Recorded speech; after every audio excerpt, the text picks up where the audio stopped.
உலக இரட்சகராகிய இயேசு கிறிஸ்துவின் இனிய நாமத்தில் அன்பான பெரியோர்கள், தாய்மார்கள், இந்த சப்தத்தை கேட்டுக்கொண்டிருக்கும் யாவருக்கும் சீக்கிரமாய் வரப்போகிற இயேசு கிறிஸ்துவின் இனிய நாமத்தில் எங்கள் வாழ்த்துக்களை தெரிவிக்கிறோம். நல்ல அருமையான பாடல், நல்ல உண்மையுள்ள ஜீவனுள்ள சாட்சிகளை கேட்க கர்த்தர் நம் ஒவ்வொருவருக்கும் கிருபை செய்தார். வேத வசனம் சொல்கிறது போல அவர் தமது வார்த்தையை அனுப்பி அவர்களை குணமாக்கி அவர்களை அழிவுக்கு தப்பு வைக்கிறார்.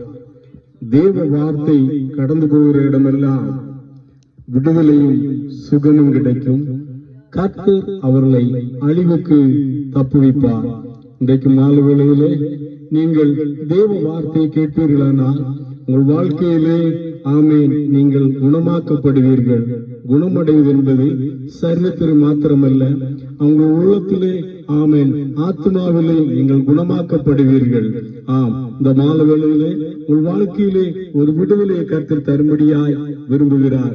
வேத வசனம் கூறுகிறது போல தேவன் தம்முடைய ஒரே பேரான குமாரனை விசுவாசிக்கிறன் எவனோ அவன் கெட்டு போகாமல் நித்திய ஜீவன் அடைம்படிக்கு இயேசு கிறிஸ்துவை தந்தருளி இவ்வளவாய் உலகத்தில் அன்பு இருந்தார். உலகத்திலே பெற்றோர்களின் அன்பு மாறலாம், பிள்ளைகளின் அன்பு மாறலாம், உடன்பிறப்புகளின் பிள்ளை அன்பு மாறலாம். ஆனால் இந்த அன்பு மாயமற்ற அன்பு. கடந்த நாட்களில் நான் கேட்டதான காரியம், ஒரு தாய்க்கு 3 பிள்ளைகள், 3 பிள்ளைகளையும் நல்ல முறையில் படிக்க வைத்தார்கள். கணவன் இருந்ததுனாலே அவருக்கு ராத்திரியும் பகலும் கஷ்டப்பட்டு தன் பிள்ளைகளை வளர்த்து ஆளாக்கி படிக்க வைத்து வேலையில் அமர்த்தினார்கள்.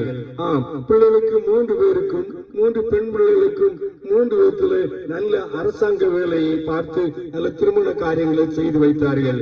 3 பேருக்கும் 3 மாடி கட்டடம். மூத்த பிள்ளை, இளைய பிள்ளை, 3வது பிள்ளை, 3 பிள்ளைகளுக்கும் 3 மாடி கட்டடம். நல்ல எண்ணம் தாயே. தாய்க்கு எல்லாம் ஆசை தன் பிள்ளைகள் நல்லாக இருக்க வேண்டும், தன் பிள்ளைகள் வாழ்வடைய வேண்டும். எந்த தாய் தகப்பன் நான் பிள்ளைகள் கஷ்டப்படுவதை பார்ப்பார்கள்? ஒரு காலம் அதை விரும்ப மாட்டார்கள். தன் பிள்ளைகள் நன்றாக இருக்க வேண்டும் என்றுதான் விரும்பினார்கள். இதைத்தான் அந்த 10 மாசம் பெற்றெடுத்த தாய் அவள் செய்தாள். நல்லது தாயே. ஆனால் பிள்ளைகள் எல்லாம் உள்ளம் என்ன? ஒரு பழமொழி சொல்வாங்க, பெத்த மனசு பித்து, பிள்ளை மனசு கல்வி. நாம் கேட்டமே சாட்சி.